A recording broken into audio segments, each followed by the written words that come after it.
I wanted to start this video off with a little bit of a confession. This year so far, I haven't actually been able to do much racing. I made this resolution at the end of 2016 that I wanted to do more racing, and I started this year off with a bang. And by bang, I mean massive rainstorm that flooded part of my house. So a large part of January and February was spent repairing a lot of the damage that was caused by the flooding in Northern California, and we really didn't get much racing at my house.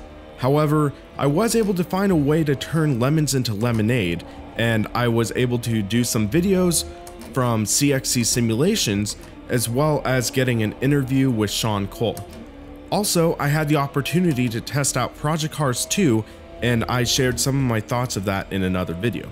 To see both those videos, you can check out these links down below, and be sure to come back here.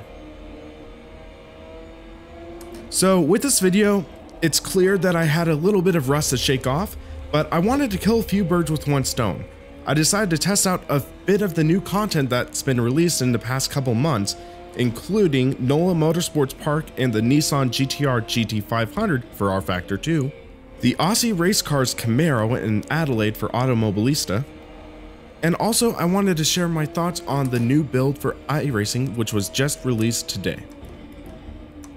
Starting things off, I decided to take the GT-R GT500 to NOLA Motorsports Park, which is a track I have no experience whatsoever on. It was a pretty tricky track, and I even found myself getting lost on the way to the track. However, I could see this being a solid track to learn racing technique on. Something interesting I found is that not only did some of the corners have the markers leading up to the corner, they also had clearly marked apexes, which is something solid for drivers to learn racing lines and techniques of that sort. Now, a couple months ago, I also did get to test out the Nissan GT-R GT500 with my friend Jeff, which also ended up being a pretty funny video, so I might recommend that watch as well. Since then, there has been a few updates to the car, which has improved it and also has brought updated sounds. However, I did have this nitpicky issue where the car did have what seemed to be too much engine sound in the left ear and not enough in the right ear. This is just a minor nitpick, but it is something I would like to see Studio 397 fix in a future patch. The car is a pretty challenging one, but it's also quite rewarding to drive. I did feel that it is very aero driven, so when you got to slower corners, it got a little trickier to drive. However, in high-speed areas such as the S's at NOLA, it was a blast to drive at full strength. One thing I want you to be aware of though is with 500 horsepower at the rear wheels, you do have to be careful of power on oversteer.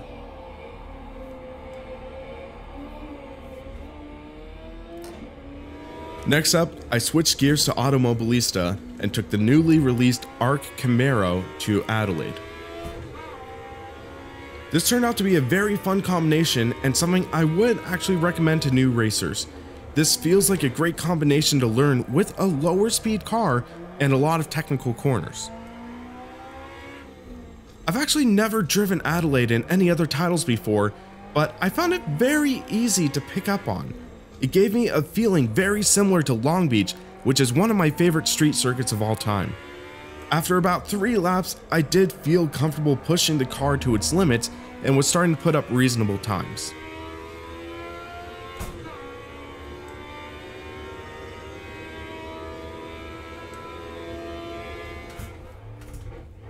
Lastly, I did a couple tests of the new build for iRacing, namely the Bullring and the new tire model for GT cars.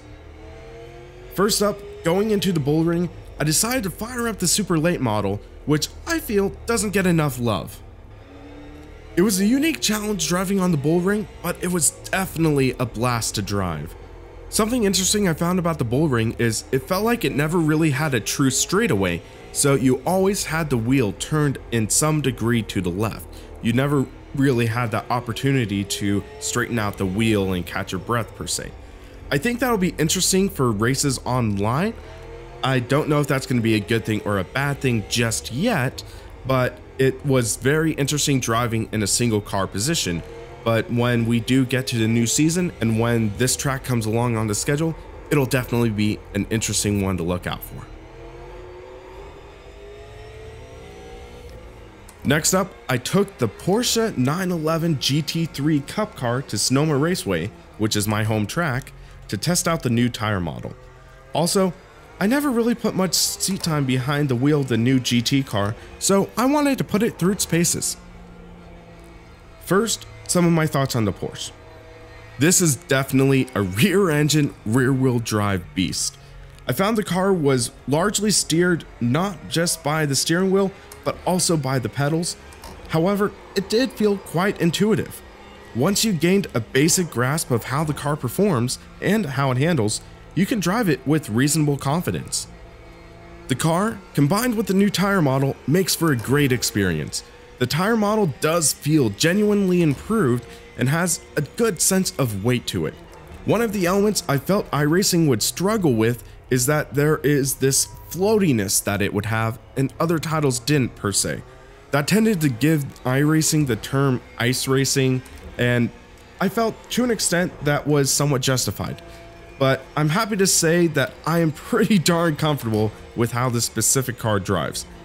I can't speak for the other cars just yet because I haven't driven them, but if they feel like this Porsche, oh boy, we're gonna have some fun.